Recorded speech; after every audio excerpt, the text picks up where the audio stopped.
শীতের সময় এই রকম দুধ পুলি পিঠা থাকলে একটার জায়গায় 10টা খেয়ে ফেলবে।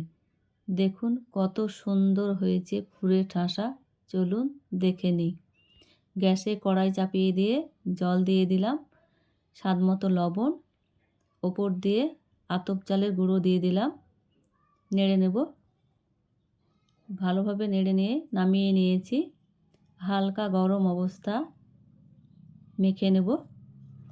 ঠান্ডা হলে ভালো মাখা হবে না। মাখা হয়ে গেছে, ঢেকে রেখে দিলাম। গ্যাসে ফ্রাই প্যান চাপিয়ে দিয়ে 1 চামচ ঘি দিয়ে 2টো এলাচ থেতো করে দিয়ে দিয়েছি। ওপর দিয়ে 1 প্যাকেট সুজি দিয়ে দিলাম। ঘিয়ের সঙ্গে সুজি ভালোভাবে ভেজে নেব যাতে পুড়ে না যায়। ওপর দিয়ে জাল করা দুধ দিয়ে দিলাম। সুজির সঙ্গে ভালোভাবে রান্না করে নেব।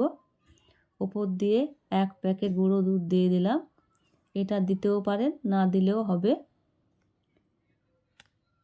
ওপর দিয়ে খেজুরের গুড় দিয়ে দিলাম। আবারও কিছুক্ষণ জাল করে নেব। আমার জাল করা হয়ে গেছে। এরকমভাবে নামিয়ে নেব। ঠান্ডা হলে কিছুটা শক্ত হয়ে যাবে। চালের গুঁড়োটা মাখিয়ে রেখেছিলাম, আবারও কিছুক্ষণ মাখিয়ে নিলাম। ডো মেখে নেওয়া হয়ে গেল। ওখান থেকে অল্প করে নিয়ে গোল করে নেব। গোল করে ছোট ছোট বাটির মতো করে নেব হালকা হাতে। দেখুন বাটি তৈরি হয়ে গেল। যে পুর করে রেখেছিলাম বাটির মধ্যে দিয়ে দিলাম। 2 দিকে মুখটা মেরে নেব এইভাবে আস্তে আস্তে। এইভাবে রেখে দিতে পারেন, আর হাতে চেপে চেপে একটু ডিজাইনও করে নিতে পারেন। আমি ডিজাইন করে নিলাম দেখার সৌন্দর্যের জন্য। এইভাবে আমি সবগুলাকে একে একে করে নেব। আবারও একটা দেখিয়ে দিচ্ছি আপনাদের বোঝার জন্য। এইভাবে আবারও একটা ডিজাইন করে নিলাম। দেখুন কত সুন্দর হয়েছে। এইভাবে সবগুলা করে নিলাম। সব পিঠাগুলাই করা হয়ে গেছে।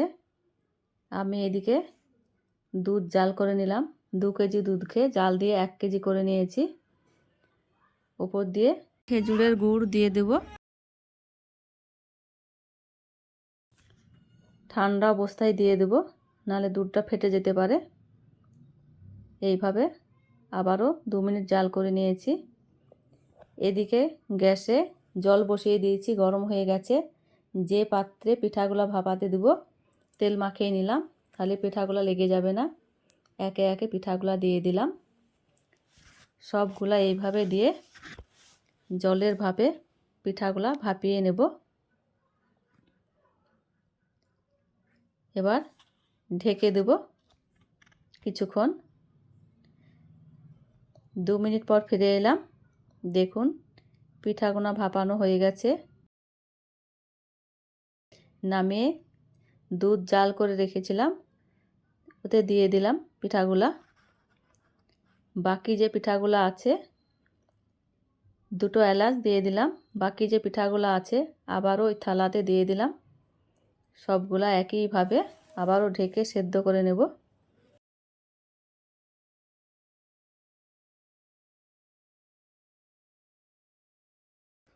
আবারও ভাপানো হয়ে গেছে। আবারও দুধে ঢেলে দিলাম। এইভাবে সমস্ত পিঠাগুলাই আমার হয়ে গেছে। 1 ঘন্টা রেখেছিলাম। কিছুটা দুধে কেশর ভিজিয়ে রেখেছিলাম, ওপর দিয়ে দিয়ে দিলাম। এটাও দেখার সৌন্দর্যের জন্য। পিঠা দেখেই বুঝতেই পারছেন পিঠাটা কতটা সুন্দর হয়েছে, খেতে ততটাই মজার হয়েছে। এইভাবে একবার বানিয়ে দেখতে পারেন। ভালো লাগলে লাইক, শেয়ার, সাবস্ক্রাইব করে বন্ধু হতে পারেন। ভিডিওর নোটিফিকেশন পাওয়ার জন্য বেল আইকন প্রেস করে রাখবেন। ভিডিওটা না টেনে পুরোটা দেখে নেবেন।